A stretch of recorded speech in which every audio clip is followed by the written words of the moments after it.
नमस्कार, आप देखें इन न्यूज और मैं हूं आपके साथ प्रियव्रत दीक्षित। तो विकास की लड़ाई अब धर्म पर आ चुकी है। तो आज इन न्यूज की खास पेशकश में हम बात करेंगे कि आखिर विकास की लड़ाई जो है वो आखिर धर्म पर कैसे आ गई है। 5 राज्यों में चुनावी बिगुल जो है वो पूरी तरीके से बच चुका है और ऐसे में बयानों के सियासी मायने और नए गणित और समीकरण बनते नजर आ रहे हैं। तो आपको बता दें कि एक बार फिर से सीएम योगी आदित्यनाथ ने एक ऐसा बयान दे डाला जिसके चलते वो अब सुर्खियों में हैं।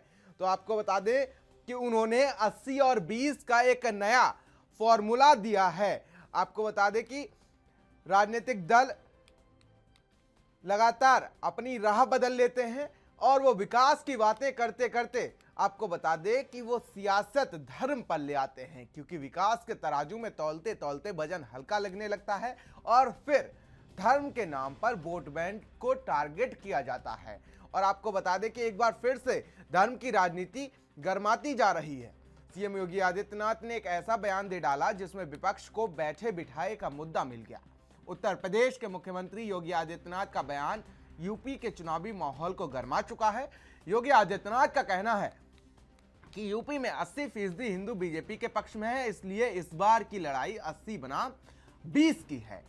सीएम योगी आदित्यनाथ का कहना है कि कुछ लोग अभी ये भी गलतफहमी में हैं कि जो यूपी पर अपने आंकड़े थोप रहे हैं, क्योंकि ये चुनाव 80 बनाम 20 का होगा। मसलन 80% समर्थक एक तरफ बीजेपी होंगे और 20% समर्थक दूसरी तरफ होंगे। सीएम योगी यही नहीं रुके, उन्होंने खुलकर कहा कि हिंदू विरोधी तत्व उन पर कभी भरोसा नहीं करते, भले ही वो कुछ भी कर दें। योगी आदित्यनाथ ने आगे कहा कि हिंदू विरोधी तत्व पहले भी मुझ पर भरोसा नहीं करते थे और आगे भी नहीं करेंगे। इतना ही नहीं, सीएम योगी ने कहा कि अगर मैं अपनी गर्दन काटकर ऐसे लोगों के सामने प्लेट में रख दूं तो भी इन्हें मुझ पर यकीन नहीं होगा। तो वहीं यूपी के मुख्यमंत्री योगी आदित्यनाथ के बयान के बाद राजनीतिक दलों में जुबानी जंग तेज हो गई है। समाजवादी पार्टी के समाजवादी और अंबेडकरवादी के योग 85% बताते हुए बीजेपी पर पलटवार किया गया है। तो यूपी चुनाव में एक बार फिर से धर्म युद्ध जो है वो छिड़ता नजर आ रहा है। तो अब ग्राफिक्स के जरिए आपको समझाते हैं कि आखिर ये धर्म युद्ध जो है वो किसको लेकर है। तो यूपी में चुनाव में धर्म युद्ध का मतलब है हिंदू की जो जनसंख्या है वो 79.73% है। मुस्लिम वोट बैंक जो है वो 19.26% है। तो वहीं आपको बता दें कि ईसाई 0.18% है। और साथ ही आपको यह भी बता दें कि जो सिख की जनसंख्या है वो 0.32% है। तो वहीं अब बात कर लेते हैं बौद्ध की, जो 0.10% है। और अगर बात की जाए जैन की तो 0.01% है। और साथ ही अन्य जो आते हैं उनमें 0.40% जनसंख्या है। तो वहीं अब इससे साफ अंदाजा लगाया जा सकता है कि क्या विकास की बात करते करते सीएम योगी आदित्यनाथ ये 80-20 फॉर्मूले पर आ गए हैं, जो हमने अभी आपको दिखाया कि आखिर 80% जनसंख्या किसकी है और 20% जनसंख्या किसकी है। तो एक बार फिर से चुनाव की तारीख जैसे ही आई है वैसे ही सियासत गरमाती नजर आ रही है और विकास की बात करते करते कहीं ना कहीं यह लड़ाई अब धर्म पर छिड़ने लगी है।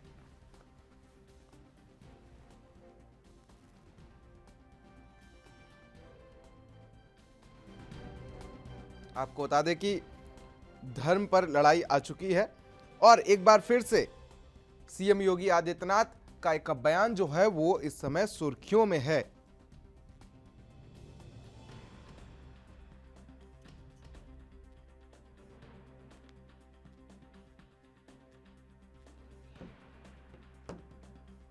तो सीएम योगी आदित्यनाथ ने एक बयान दिया है जिससे कोहराम मचा हुआ है यूपी की राजनीति में और लगातार विपक्ष जो है वो हमलावर होता नजर आ रहा है अब, क्योंकि विकास की बात करते करते कहीं राह डगमगा गई है और राह डगमगाते अब धर्म की बात की जा रही है। 80-20 का फॉर्मूला दिया जा रहा है।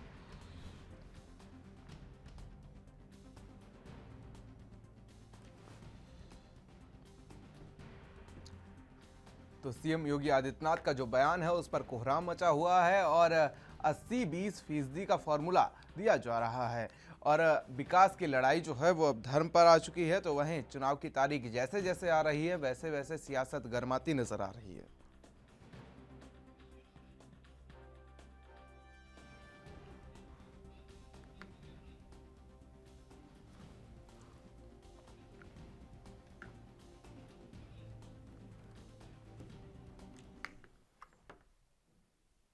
तो जिस तरीके से चुनाव की तारीखों का ऐलान हो चुका है वैसे वैसे अब राजनीति गरमाती जा रही है। पूरी तरीके से चुनावी बिगुल बज चुका है और अब सियासी बयानबाजी जो है वो विकास से हटकर अब कहीं ना कहीं वो राह पकड़ रही है धर्म की। तो इसी पर आज हम चर्चा करेंगे और हमारे साथ मेहमान हमारे साथ मौजूद हैं, उनका परिचय करा देते हैं। हमारे साथ डॉक्टर शिशिर सिंह राजनीतिक विश्लेषक मौजूद हैं, तमाम मुद्दों पर ये जानकार हैं। साथ ही हमारे साथ समाजवादी पार्टी से हिमांशु वाजपेयी मौजूद हैं, साथ ही बीजेपी से राहुल आनंद मौजूद हैं। आप सभी का बहुत बहुत स्वागत है एनबी न्यूज पर। तो शिशिर जी, सबसे पहले आपसे जानना चाहेंगे कि किस तरीके से आखिर सबका साथ सबका विकास करने वाली जो पार्टी है वो अब धर्म के नाम पर वोट मांगती हुई नजर आ रही है। 80-20 का जो फॉर्मूला है वो हम आपसे समझना चाहेंगे शिशिर जी। नमस्कार प्रियव्रत जी, जब बात करते हैं कि 80 और 20 की, बीजेपी का एक नारा था सबका साथ सबका विकास। लेकिन कल जो 80 और 20% जो बनाया गया, दो भागों में बांटा गया, इससे साफ साफ हो गया कि आपने एक धर्म विशेष को बांटा है, जिसमें 80 को एक तरफ आप एक विशेष जात को और 20 में एक विशेष जात को दिखा रहे हैं। मेरा मानना है कि किसी भी राजनीति में धर्म नहीं होनी चाहिए। बिल्कुल ठीक है, किसी भी राजनीति, कभी भी धर्म की राजनीति नहीं करनी चाहिए, लेकिन हर एक राजनीति का एक अपना धर्म होना चाहिए। अगर जब राजनीति का एक अपना धर्म होगा तो वो बाबा साहब अंबेडकर की बात करेगा, वी द पीपल, हम लोग की बात होगा। वी द पीपल की जब हम बात करते हैं तो उसमें न 80 होता है, न 20 होता है, न 99 होता है, न 1 होता है। बिल्कुल, वहां पे जो बात होती है वी द पीपल यानी 100% की बात होती है। हमारी जो राष्ट्र में भागीदारी है वो 100% है। आप सीधे सीधे ध्रुवीकरण करना चाहते हैं, आगे पूरी की पूरी बात हमें देखने में मिल रहा है कि आप ध्रुवीकरण करना, ध्रुवीकरण की राजनीति और पोलराइजेशन करना चाहते हैं। आप 80 किसको गिनना चाहते हैं? अगर जब आप 80 में हिंदू और 20 में मुस्लिम करना चाहते हैं तो आपका सबका साथ सबका विकास का नारा यहीं पे ध्वस्त हो जा रहा है। जब हम अपनी राजनीति में कोई धर्म लाएंगे, एक अपनी राजनीति का धर्म होगा, तो वो कभी ऐसा नहीं सोचेगा। कभी भी धर्म की राजनीति नहीं करनी चाहिए। लेकिन सीएम योगी आदित्यनाथ इस पर सफाई देते हुए नजर आ रहे हैं। उन्होंने कहा कि ये जो 80-20 का आंकड़ा है उसमें हम ये समझ रहे हैं कि 80% लोग हमारे पक्ष में हैं और 20% हमारे विपक्ष में हैं, लेकिन इसके सियासी मायने यही लगाए जा रहे हैं कि 80% जो लोग हैं वो हिंदू हैं जिनको टारगेट किया जा रहा है और 20% जो लोग हैं यूपी की जनसंख्या के हिसाब से लगभग 20% जो लोग हैं वो मुस्लिम हैं। तो क्या 80-20 का फॉर्मूला वो है या ये है? क्योंकि जिस तरीके से चुनावी माहौल है ऐसे में बयानों के कई मायने हो सकते हैं। पिछली बार बीजेपी सरकार ने 80 और 20 पहले उस पर उनको होमवर्क कर लेना चाहिए। 80 और 20 की रेशियो से नहीं जीता था। आप कैसे अपने आपको 80 मान सकते हैं? आप अपने आप को कैसे अंक 80% दे सकते भाई? आप सर्वे भवन को सुखने की बात करते, सर्वे शांति निरामया की बात करते, सबकी सुख की शांति की बात करते हैं। इसके बाद आप 80-20 की बात करते हैं। राजनीति में ये बिल्कुल शोभा नहीं देता। हर एक राजनीतिक जो धर्म होता है उस धर्म से बात करना चाहिए। बीजेपी एक सनातनों का, अगर वो सनातनी है, सनातनों को बात करते हैं तो सनातन सबसे पहले कहा गया कि सर्वे भवन सुखमय, इसमें 80-20 की बात है। और आप अपने, अगर आप 80 मान रहे हैं कि 80 आपके साथ है तो आपके बयान देने के तरीके से सही होना चाहिए। आप इस तरीके से न कहे कि दूसरा वाला पक्ष जो है अपने आप को इनसिक्योर समझे या अपने आप को डरा डरा समझे, क्योंकि ये राज्य सबका है, ये राष्ट्र सबसे है, ये राष्ट्र वी द पीपल से है, आई द पीपल से नहीं है ना, 80% पीपल से नहीं है। अगर कोई भी पार्टी इस बात को लेकर कह रहा है कि हमारे साथ 80 है और 20 नहीं है, तो इसका मतलब आप अपना जीत तय करना चाहते हैं एक जाति विशेष से, एक धर्म विशेष से। धर्म विशेष, जाति विशेष से राष्ट्र या राज्य की क्या कल्पना नहीं की जा सकती। चलिए राहुल आनंद हमारे साथ बीजेपी से जुड़े हुए हैं। राहुल आनंद जी, आप तो लगातार डिबेट शुरू होते ही सवालों घेरे में आ गए। जिस तरीके से 80-20 का फॉर्मूला दिया है सीएम योगी आदित्यनाथ ने, उसके बाद लगातार सियासत गर्माती जा रही है। और अब मुझे नहीं लगता कि इस तरीके से वोट बैंक को बढ़ाने की कोशिश करनी चाहिए बीजेपी की। बीजेपी को विकास पे काम करना चाहिए। 5 साल आपको दिए गए, 5 साल में विकास के नाम पर वोट मांगने चाहिए, ना कि 80-20 के फॉर्मूले पर। देखिए, सबसे पहले मैं आपको बताना चाहूंगा हम्म कि लोकतंत्र में अपनी भावनाओं को एक्सप्रेस करने आप किसी भी बातों को हम्म जनता के बीच में रख सकते हैं अपनी बातों को समझाने के लिए। हम्म देखिए, 80-20 का जो फॉर्मूला है वो पैरेटो के सिद्धांत पे आधारित है। अगर आप मैथमेटिक्स की बात करेंगे तो टाइम मैनेजमेंट पे ये चीज आता है, पैरेटो के सिद्धांत पे ये आधारित है। अगर आप 80% कार्य करके 20% रिजल्ट लेते हैं या 20% कार्य करके 80% रिजल्ट लेते हैं, इसका संभावना यही है। लेकिन फिलहाल यहाँ पे जो योगी आदित्यनाथ जी के जो कहने का मतलब है, कहने का मतलब ये है कि हमने जो कार्य किया है उसकी उपलब्धि के एवज में उन्होंने 80-20 का फॉर्मूला बताया है। कहा कि जो काम हमने किया उसमें कितने प्रतिशत रिजल्ट आते हैं इसके ऊपर निर्भर करता है। और सियासी मायने में अगर कयास लगाने की बात की जाए तो कुछ भी लगाई जा सकती है। आप इसको अगर बहुसंख्य वीएस अल्पसंख्य देखें या अल्पसंख्य बहुसंख्य देखें तो ये उपलब्धि की बात होती है कि जनता और या सियासी दल जो है वो किस प्रकार से इस बातों को जनता के बीच में एक्सप्रेस करती है। हमने आपको पैरेटो के प्रिंसिपल के आधार पे इस बात का वर्णन किया आपके सामने। और जहां तक विकास कार्य की बात है तो यूपी में जो सबका साथ सबका विकास का जो एजेंडा लेकर पूरे देश के साथ हम लोगों ने चला है, यही हमारी पूंजी है। और अब तो नारा में थोड़ा चेंजिंग भी हो चुका है, सबका जात सबका विकास और सबका विश्वास भी इसमें जुड़ा हुआ है। तो ये कहना बिल्कुल गलत होगा कि भारतीय जनता पार्टी जो 2017 में जब सत्ता में आई थी तो इसमें अल्पसंख्यकों का वोट नहीं मिला था, ये कहना बिल्कुल गलत होगा। उसमें मुस्लिम महिलाओं का वोट बिल्कुल मिला है भाजपा को, तभी जाकर भाजपा उतनी सारी सीटों पे काबिज हो पाई है। लेकिन जो ध्रुवीकरण की जहां तक बात आती है और जो हिंदुत्व की जो बात आती है तो हमने हमेशा हिंदुत्व को ही आगे बढ़ाया है और कभी भी हम वो कार्य नहीं करते। योगी आदित्यनाथ जी ने भी पहले भी एक इंटरव्यू में इस बात को बताया था जिसमें उन्होंने कहा था कि मैं घर के अंदर हनुमान चालीसा पढ़ूं और बगल में नमाज की ढोंग करूं, ये कार्य मैं नहीं करता। ठीक उसी पे आधारित है ये भाजपा का चुनावी एजेंडा।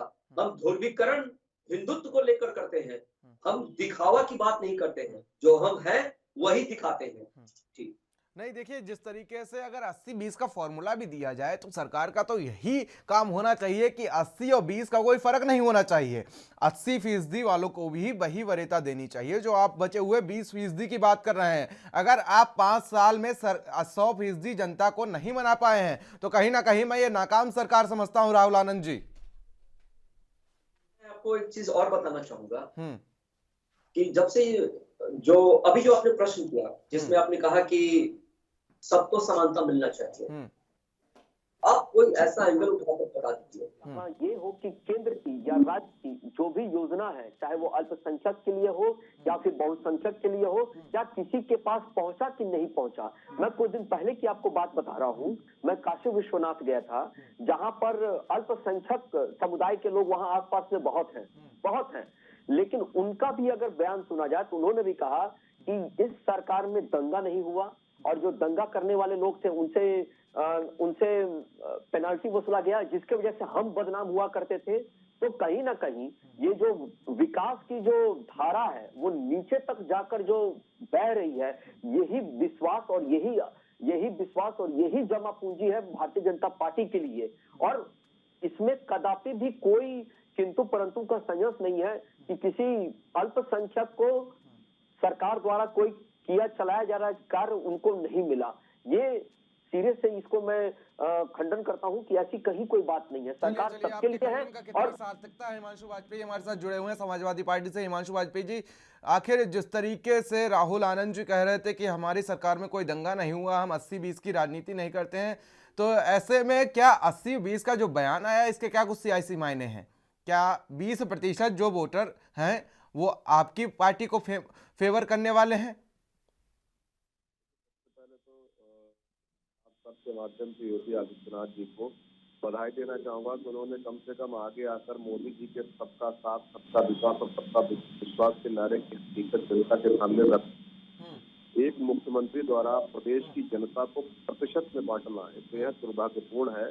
और उनके पास बांटने के अलावा देखिए भारतीय जनता पार्टी पूरी तरीके से ब्रिटिश शासन के दौर में चली जाती है और बांटो और राज करो की नीति अपनाने का काम करती है, क्योंकि इनको मालूम है आज ये मुद्दों पर बहस करने के लायक नहीं है, मुद्दों पर ये मुंह दिखाने के लायक नहीं है जनता के सामने।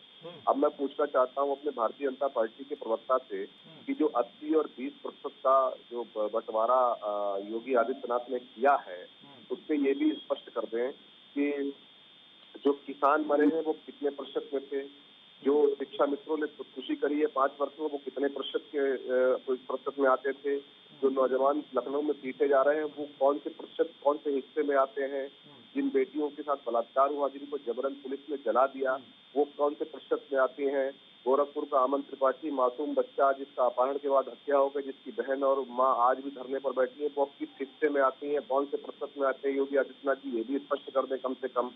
देखिए बहुत सीधी सी बात है, कोई प्रतिशत नहीं। अगर इस प्रदेश में बेरोजगारी से जूझा है तो 100% पूरा प्रदेश जूझा है। महंगाई से अगर आज जूझ रहा है तो पूरा प्रदेश जूझ रहा है। उसमें ना कोई हिंदू है, ना कोई मुसलमान है, ना कोई सिख है, ना ईसाई है। महंगाई से हम और आप सभी जूझ रहे हैं। इनके चाहे अपराध, अब हाँ ये बात, इस बात में मैं सहमत हूँ योगी जी से कि अपराध में उत्तर प्रदेश में जरूर इन्होंने एक प्रतिशत तय किया है। उसमें कुछ प्रतिशत के अपराधियों पर इनकी विशेष कृपा है जो खुलेआम क्रिकेट खेलते हैं, इनामी बदमाश हो, उसके बाद भी उनको क्रिकेट खेलने की आजादी है, क्योंकि वो एक विशिष्ट प्रतिशत में आते हैं जो प्रतिशत योगी आदित्यनाथ जी ने स्वयं में तय किया है। लेकिन मुझे ओवरऑल इस बयान को सुनकर ये लगता है कि योगी आदित्यनाथ अब जान गए हैं कि मुद्दों पर वो जनता के सामने नहीं जा पाएंगे, इसीलिए अपनी पुरानी चुनावी कुसंस्कृति को अपनाते हुए वो पुनः विभाजन की राजनीति और देखिए आपके पास लौटेंगे, लेकिन उससे पहले एक रुकेंगे छोटे से ब्रेक के लिए। ब्रेक के बाद भी चर्चा लगातार जारी है।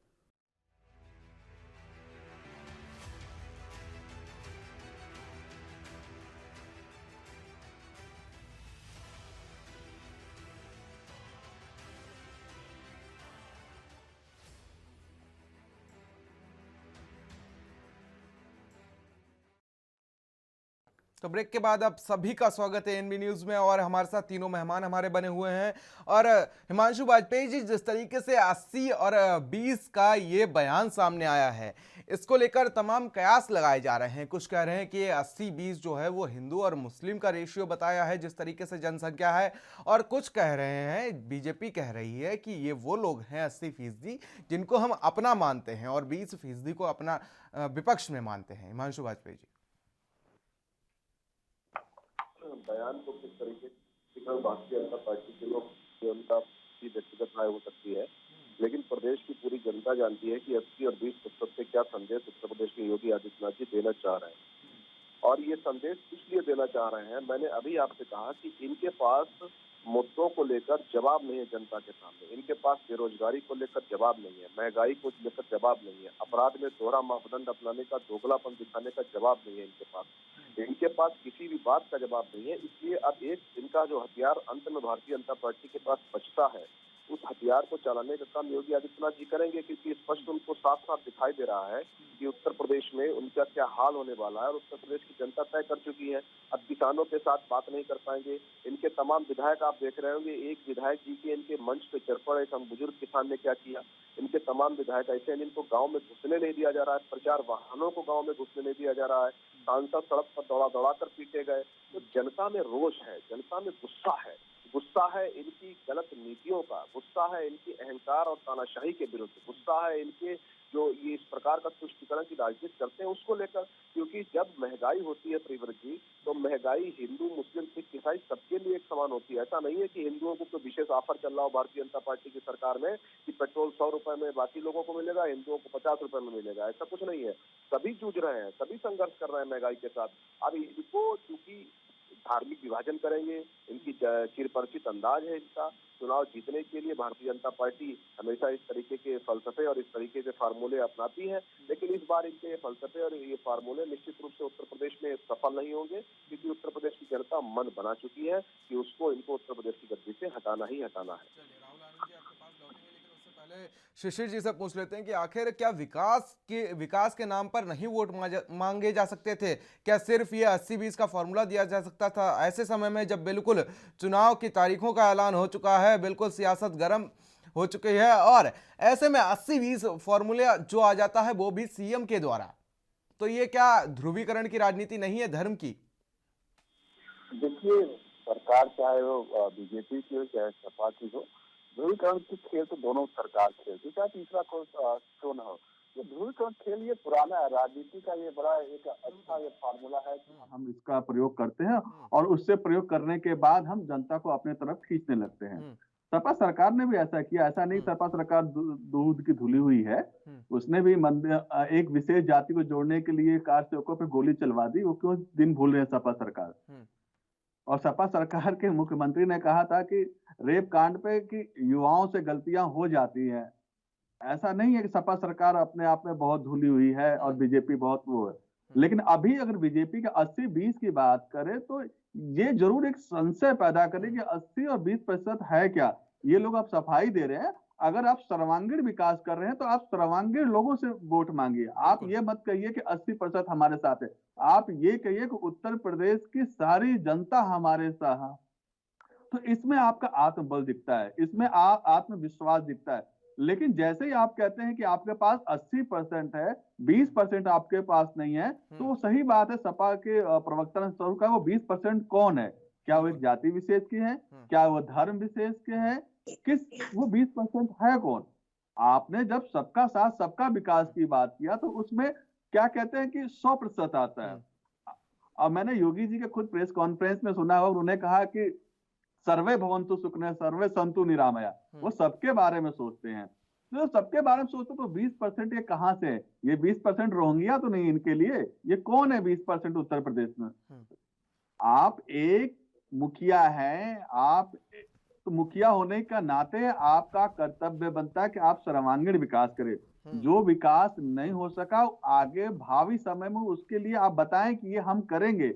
लेकिन आप बाइफिकेट कैसे कर सकते हैं कि 20% हमारे साथ नहीं हो? कौन है वो 20%? आप किस पे वो निशाना दागना चाहते हैं? आप स्पॉटलाइट में किसको लाना चाहते हैं? राजनीति एक धर्म होता है। शिशिर जी पूछ लेते हैं राहुल आनंद जी से। राहुल आनंद जी, आखिर ये 20% किसको टारगेट किया गया है? 20% क्या समाजवादी पार्टी के हैं जो आपके पक्ष में नहीं आने वाले, या 20% वही हैं जो मुस्लिम कहे जाते हैं भारत में? देखिए, अगर कयास लगाई जाए बयानों को लेकर तो जो विपक्ष हमारे सामने मुखर है उसका एक ही मतलब है कि वो जो तुष्टीकरण की जो राजनीति होती है जो मुसलमानों को लेकर की जाती है, जिसमें सपा प्रमुख लोग सम्मिलित रहते हैं। क्योंकि पहले आपने देखा होगा कि हमारे उत्तर प्रदेश में या हमारे देश के अंदर ही पहले अल्पसंख्यकों को प्रसन्न करने के लिए हर तरह का जोड़ आजमाइश किया जाता था। उत्तर प्रदेश की बात कर लीजिए तो सिर्फ सूफी संतों को बुलाकर वहां पे महोत्सव कराया जाता था। बकरीद आ जाए या अन्य पर्व आ जाए मुसलमानों के, उसमें ये लोग मुखर होकर आगे आते थे। लेकिन आज ये सब लोग हिंदू बनते नजर आ रहे हैं, और यही नहीं, किसी के सपने में भगवान कृष्ण आ रहे हैं, वो उनको अपना प्रतिनिधित्व बना रहे हैं। तो बहुत सारी बातें हैं। कम से कम ये लोग ये तो मान गए कि जो भारत देश है इसमें जो सबसे ज्यादा आबादी है उसको नजरअंदाज नहीं किया जा सकता है। इस चीज को तो सारी पार्टियों ने मान लिया। चाहे ये तो आप भी मान गए, ये तो आप भी मान गए जी है। भगवा तो क्रांति का प्रतीक ही है, हमने तो किया ही है उस चीज को। इसलिए हमारे साथ ये लोग हिंदू बनने लगे हैं। चाहे वो भाई बहन की बात कर लीजिए, जिससे ये नहीं पता होता है कि जनेऊ दाएं से बाएं की बाएं से दाएं, या मंदिर में बैठकर हाथ जोड़ना है या फिर कैसे बैठना है, वो हिंदू और हिंदुत्व में फर्क समझाते हैं। तो बहुत सारी चीजें हैं, लेकिन एक मर्यादा होती है ना, एक मर्यादा होती है ना। सीएम योगी आदित्यनाथ एक बार एक मजार पर पहुंच गए थे, वहां उन्होंने अपना सिर ढकने से मना कर दिया था। ये कट्टर हिंदूवादी नहीं दिखाता है क्या? जबकि एक सीएम को होना चाहिए कि वो सभी धर्मों का सम्मान करे। देखिए, जब माननीय मुख्यमंत्री जब प्रदेश की जनता को संबोधन करते हैं तो उनके संबोधन में पूरे 24 करोड़ जनता की बातें वो करते हैं, क्योंकि वो हर वक्त कहते हैं कि प्रदेश की 24 करोड़ जनता की चर्चा करते हैं, उसमें 80-20 कहीं नहीं रहता है। लेकिन इस बार तो 80-20 उसमें से 20% निकाल दिया जाए, मैं बता रहा हूँ, लगभग 6 करोड़ जनता निकाल दी जाए। मैं आ रहा हूँ, जो सपा के बड़े भाई हमारे साथ बैठे हैं और जो राजनीतिक विश्लेषक बैठे हैं, वो लोग एक बात बोल रहे थे अभी थोड़ी देर पहले कि जनता में रोष है, जनता में रोष है रोजगार को लेकर। तो मैं आपको बता दूं, सरकारी आंकड़े अगर आप देखना चाहते हैं, जिसपे आप मानेंगे नहीं, क्योंकि आपके लिए मात्र वो काला अक्षर भैंस बराबर ही है, तो अगर आप निकालेंगे तो 4.5 लाख युवाओं को सरकारी नौकरी दी गई है, 3.5 लाख युवाओं को संविदा पर सरकारी नियुक्तियां की गई है। बहुत सारे जो योजनाएं सरकार के द्वारा चलाई गई है, जिसमें भारत माला श्रृंखला में विश्व स्तरीय एक्सप्रेसवे है, स्मार्ट सिटी योजना हो, नारी सुरक्षा हो, शिक्षा से संबंधित हो, हर घर बिजली हो, हर बेघर को घर हो, टीका पे जीत जिसकी सराहना WHO ने भी की थी, और खेल एवं खिलाड़ियों को प्रोत्साहन हो, हर खेत तो पानी हो।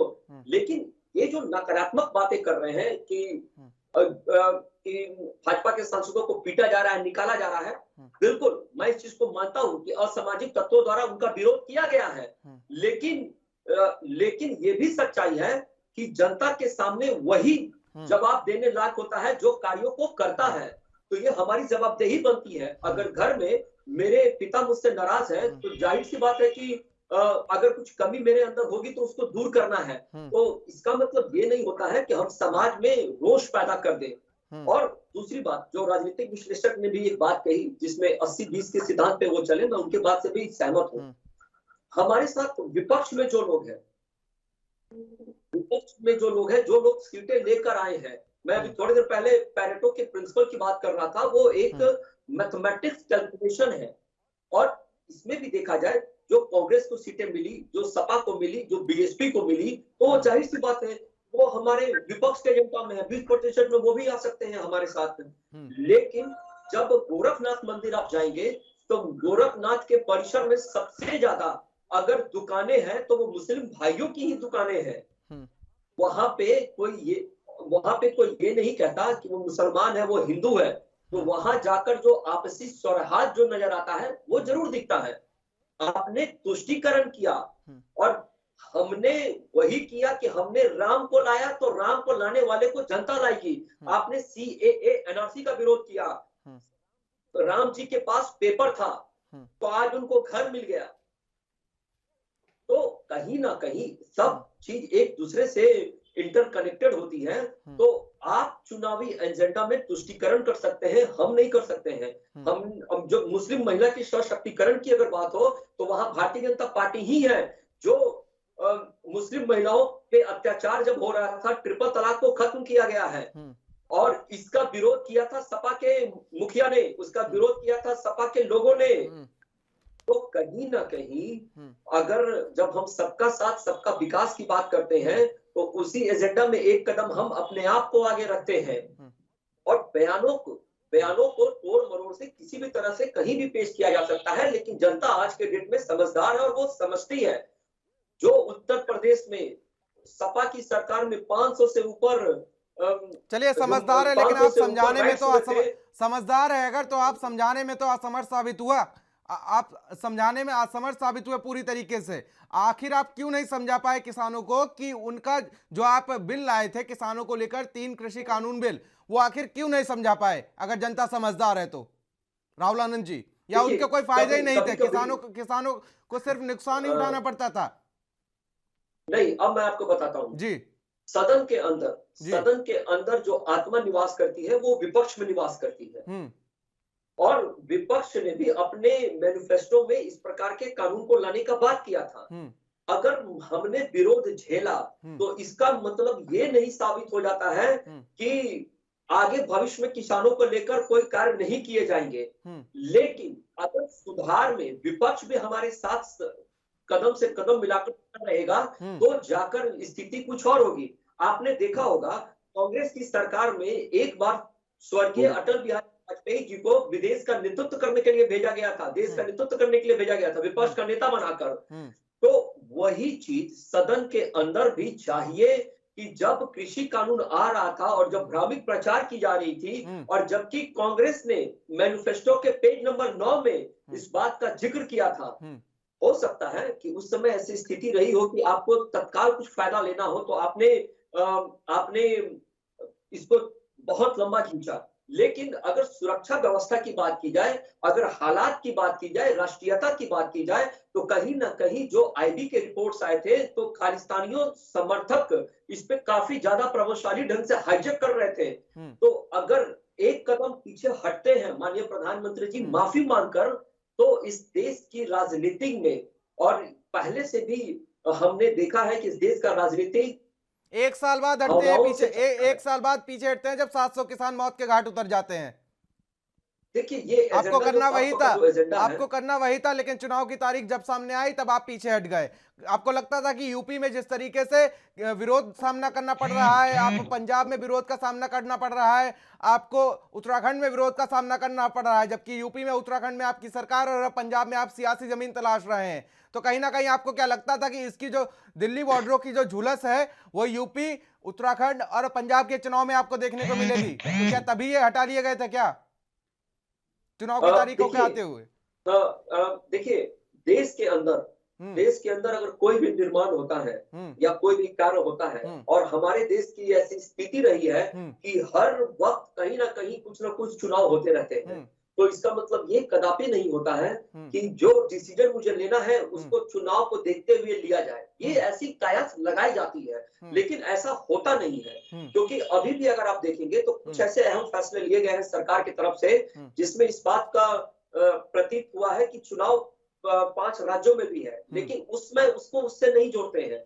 दूसरी बात ये है, चलिए राहुल आनंद जी, हिमांशु वाजपेयी जी से पूछ लेते हैं, आखिर ये 80-20 का फॉर्मूला है, ये विकास की बात है या 80% हिंदू और 20% मुस्लिम की बात है? हिमांशु जी। हेलो जी। जिनके दिमाग में सांप्रदायिकता और तुष्टीकरण का गोबर भरा हो उनको सामने वाला काला अक्षर भैंस बराबर ही दिखेगा। पहली चीज।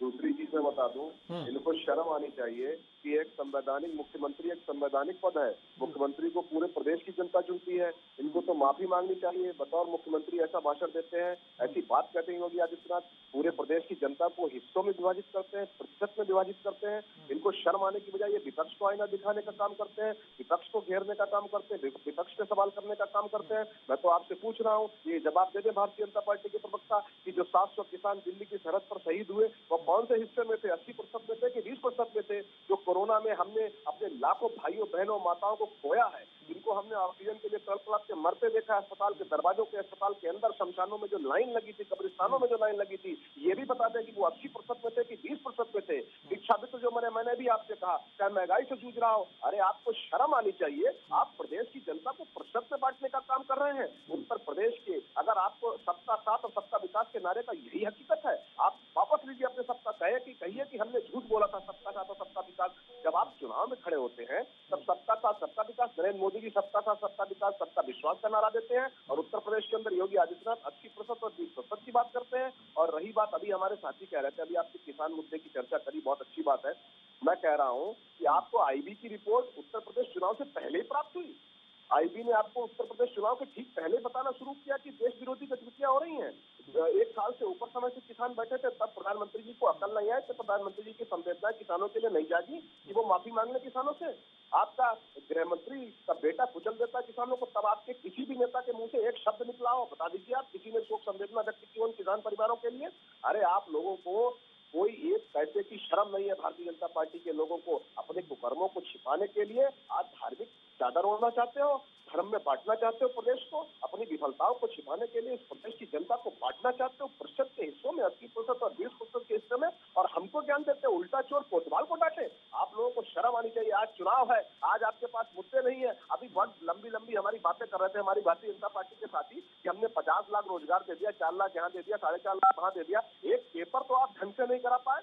हर आपके परीक्षा प्रश्न पत्र आपका लीक होता है, एक परीक्षा प्रश्न और मैं बता दूं आपको बड़ी जिम्मेदारी के साथ, अभी पेपर जो लीक हुआ था उसमें बिहार की जो भारतीय जनता पार्टी की विधायक है उनके भाई का नाम आया था, और स्पष्ट रूप से नाम आया था।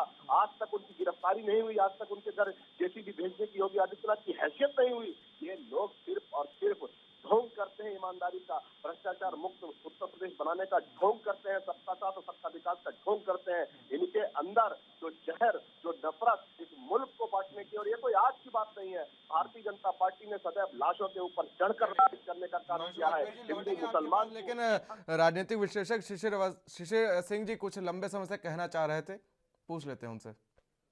मैं ये कहना चाहता हूँ कि जो सपा के जो प्रवक्ता जी हैं जो कह रहे हैं इस बात को आक्षेप लगा रहे हैं, मुझे लगता है कि एक उंगली सामने दिखाने से पहले 3 उंगली अपनी तरफ देखनी चाहिए, तो 3 उंगली अपनी साइड होती है, अपनी तरफ की होती है।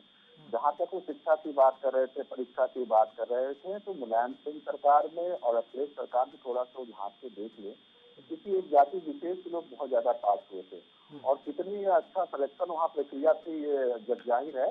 तो आप किसी पे आपसे सोचिए कि आपके राज्य में ऐसा कैसे हुआ था, या किसी एक समुदाय के लोग नौकरियां क्यों ज्यादातर लोग को पाते थे, और एक समुदाय क्यों बात करूँ मैं, एक जिला के लोग सबसे ज्यादा नौकरियां पाते थे, एक क्षेत्रवाद की बात करूँ, तब भी आप एक नेशनल पार्टी के लोग थे, आप नेशनल पार्टी के रूप में जाने जाते थे, और कहते थे हम नेशनल पार्टी हैं।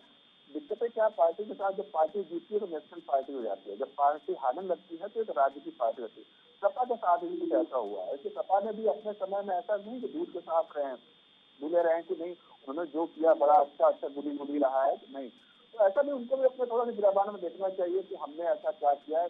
गुंडों की राजनीति में उन्होंने बहुत अच्छा किया है, बहुत सारे विधायक उनको उन्होंने जो टिकट दिए थे और वो उसका उन्होंने फल भी देखा था। जो दूसरी बार अखिलेश सरकार हुई, चाचा भतीजे लड़ाई हो गई, तो जो उनके साथ जो वो विधायक नहीं थे जो कि सबसे ज्यादा दागी थे, और उनसे हारने के पीछे कारण भी वही रहा है। ऐसा नहीं है कि सपा बड़ा दूर की धुली हुई है और इस बात को कह दे कि नहीं हमारे विधायक में रहते थे, हमारी सरकार व्यवस्थाएं बहुत अच्छी थी, हम बिल्कुल सर्वांगीण विकास करते थे, सर्वधर्म संभाव रखते थे, ऐसा नहीं है। आजम खां से आपने बोल सुने होंगे, रामपुर में आजम खां किस तरह से धारा करते थे और वहाँ पे किस जाति विशेष के लिए बात करते थे। IAS ऑफिसर संखैया कहा करते थे, इनको वो भी याद होना चाहिए कि उन्होंने एक जाति विशेष नहीं, एक आप सिविल सर्वेंट के ऊपर बात कर रहे हैं, सिविल सर्विसेज के ऊपर बात कर रहे हैं, जो संखैया है उनका, वो हमारे ऊपर हम उनको तनख्वाह दे देंगे, कैसे आप कह सकते हैं। रही बात बीजेपी की, बीजेपी जो विकास की बात करती है तो विकास मंदिरों से नहीं होता। मैं बिल्कुल सही बता दूं, अगर आप अयोध्या बना लिए या आप अभी काशी विश्वनाथ कॉरिडोर तैयार कर लिए, आपके लिए जानकारी के लिए बता दूं कि भारत के प्रमुख मंदिरों का जो चढ़ावा का पैसा होता है वो चैरिटेबल एक्ट के तहत भारत सरकार ले लेती है। और जो ये विश्वनाथ मंदिर बना है ये किसी सरकार ने नहीं, किसी पार्टी ने नहीं, किसी व्यक्ति विशेष ने नहीं बनाया है। ये वहाँ के जो भक्त जाते हैं, जो दर्शन करने श्रद्धालु जाते हैं, उनके द्वारा दिए गए चंदे से जो भेंट पेटी से निकाले हुए पैसे होते, उनसे बना हुआ विश्वनाथ मंदिर। विश्वनाथ मंदिर में जितना पैसा आज लगा हुआ है पूरे सालाना इनकम का 10% तो बना हुआ है। तो कोई सरकार ये न कहे कि मंदिर हमने बना दी, हमने हिंदुओं के भाव की रक्षा की है, उसके लिए हम रक्षा के काम किए, ये बिल्कुल गलत में रहे। ये ध्यान रख ले कि चैरिटेबल एक्ट के तहत जितने भी मंदिर हैं, हाँ ये बात जरूर ओनली मंदिर है, मस्जिद या गुरुद्वारा या चर्च इसमें नहीं आते हैं, मंदिर आते हैं। हाँ ये कह सकते हैं कि अब तक जो पिछली सरकारें थी ये पैसा ना देके उसका विकास नहीं किया, ये सरकार ने उस पैसे को देकर उसका विकास किया मंदिर का। लेकिन वो पैसा न सरकार का है, न किसी सरकार का, न व्यक्ति का, वो श्रद्धालुओं का है। वो श्रद्धालु सभी जाति के, सभी धर्म के, सभी संप्रदाय के हैं। गोरखपीठ की बात करें तो गोरखपीठ में बहुत सारे सेवक मुस्लिम है। क्या कहते हैं, विश्वनाथ मंदिर, मैं तो बनारस का रहने वाला, विश्वनाथ मंदिर के आसपास जितने भी हैं दुकानें मुस्लिमों के, तो ऐसा नहीं उनका पैसा नहीं, सभी का पैसा तो मंदिर बना हुआ है। तो वो विकास जो हुआ है वो श्रद्धालुओं और वहाँ के लोगों से बना हुआ है। इसलिए ये विकास के आप पैरामीटर पर मंदिरों से नहीं आ सकते। हाँ आप एक रिझाने की कोशिश कर सकते हैं, किसी पे आप एक ये देख सकते हैं कि आपने राम को सनक्चर दिया, शिव को सनक्चर दिया, आगे जैसे सपा कहती है कि हम आएंगे तो मथुरा में क्या कहते हैं मंदिर बनाएंगे, मंदिर की बात मत करिए। मंदिर तो मन का घर है, तो सबके लिए वो मिल जाएगा। लेकिन हमें ये चाहिए देश में विकास चाहिए, किसमें नौकरी चाहिए। अभी उत्तर प्रदेश की मैं बात करूं तो उत्तर प्रदेश में जितने सकल शिक्षक थे उनकी अभी तक नौकरी अभी लटकी पड़ी है। उनसे न जाने अभी तक कोई बयान नहीं आ रहा कि उनको परमानेंट करेंगे, उनको निकाल देंगे तो उन्होंने पिछले 20 साल से नौकरी कर रहे हो, कहाँ जाएंगे आप? किस इससे निकालने के अगर उनके लिए आप परीक्षा करवा रहे हैं, जो आप उनकी परीक्षा किससे करवा रहे हैं? आज से जो 20 साल पहले जो पढ़ा टीचर है, आज उसकी परीक्षा किसके साथ हो रही है, आज के स्टूडेंट के साथ, वो किस मेल में आते हैं? ये दोनों का मेल क्या है भाई कि वो परीक्षा, आज की परीक्षा की स्थिति, आज की परीक्षा का मॉड्यूल, आज का सिस्टम अलग हो चुका है, पहले जो पढ़ाई हो तो अलग हो गया। तो पहले आप ये देखिए कि आप लोगों को जो सिस्टम फंसा करके उनको कहाँ से आप बाहर निकाल रहे हैं, किस विधि से निकाल रहे हैं कि अभी आप शांत बैठे हुए हैं कि आगे सरकार आएगी तो हम सोचेंगे। तो आपको इस व्यवस्था में ध्यान देना, आप नौकरी की बात करिए, आप एजुकेशन कल्चर की बात करिए, आप इंडस्ट्री की बात करिए, आप इंडस्ट्री डेवलप करिए, आप अपना प्लान रोकिए, जिससे प्रदेश से प्लान होते चला जा रहा है। जब तक इसमें काम नहीं करेंगे तो मंदिर मस्जिद से बात करके आपको वोट नहीं मिलने वाला, चाहे वो सपा हो, चाहे वो सपा हो या बीजेपी हो, इनको नहीं मिलने वाला वोट। सारी जनता पढ़ी लिखी हो चुकी है, अब वो अंधभक्ति खत्म हो चुकी है, सबको रोजी रोटी की जरूरत है। मंदिर एक भाव है, भाव से सभी जुड़ते हैं, लेकिन इससे मतलब नहीं कि आप ये सोच सकते हैं कि मंदिर बना बना के उससे हम गाना बजा बजा के हम वोट पाले, तो ये बीजेपी बहुत बड़े गफलत में है, गर्दी से चली जाएगी।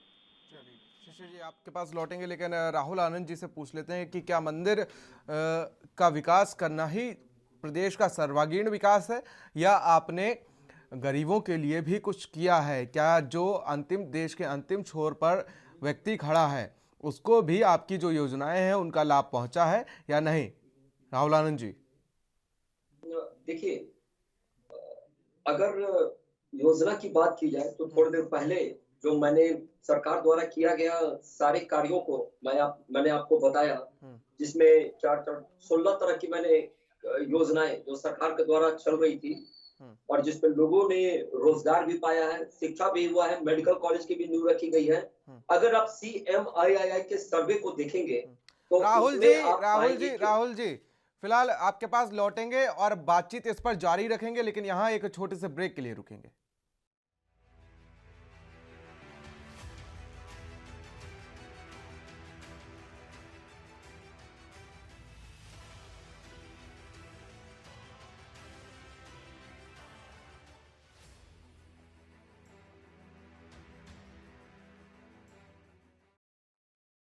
तो ब्रेक के बाद आप सभी का स्वागत है। तीनों मेहमान हमारे साथ बने हुए और चर्चा पर फिर से शुरू करेंगे। तो फिलहाल राहुल आनंद जी, एक चीज तो मैंने देखी कि आप आंकड़ों के बहुत पक्के हैं, डिबेट में जब भी आप बैठते हैं लगातार आंकड़ों पर ही बात करते हैं। लेकिन आज फिलहाल मेरा सवाल यही है कि आंकड़ों के अलावा क्या जमीनी हकीकत पर भी बात की जाए? क्या बीजेपी से क्या जमीनी हकीकत पर भी वो योजनाएं पहुंची हैं जो आप आंकड़ों की बात करते हैं? राहुल आनंद जी देखिए, मुझे 2 मिनट का समय दीजिए जी, मैं आपको आपके प्रश्न का उत्तर देता हूँ। सबसे पहले जो हिमांशु भाई जी जो बात कर रहे थे, माफी मांगने को लेकर भाजपा की बात कर रहे थे, तो क्या आपने उस वक्त माफी मांगी जब कर सेवकों पे आपने गोली चला दिया था अल्पसंख्यकों को खुश करने के लिए? पहला। दूसरा ये कि लड़कों से गलती हो जाती है इसलिए उन्हें फांसी पे नहीं चढ़ाना जाना चाहिए, माफी मांगा आपने? नहीं। तीसरी बात ये कि मुस्लिम महिलाओं और बहनों को ट्रिपल तलाक से जब निजात मिल रहा था उस समय आपने अवरोध पैदा कर रहे थे, क्या आपने माफी मांगा? नहीं। राम मंदिर निर्माण का आपने विरोध किया, क्या आपने माफी मांगा? नहीं।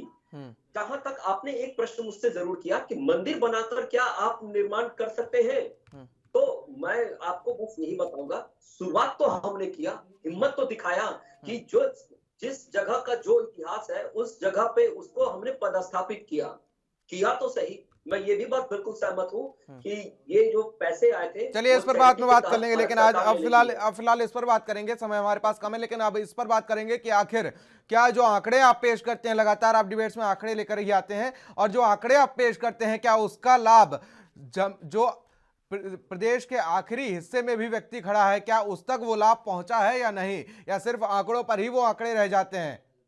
राहुल आनंद जी देखिए, अगर मैं उस आंकड़ों की बात करूं आपसे, तो मेरे हिसाब से वो आंकड़ा वही पब्लिश किया जाता है जब जनता को उसका लाभ मिल जाता है।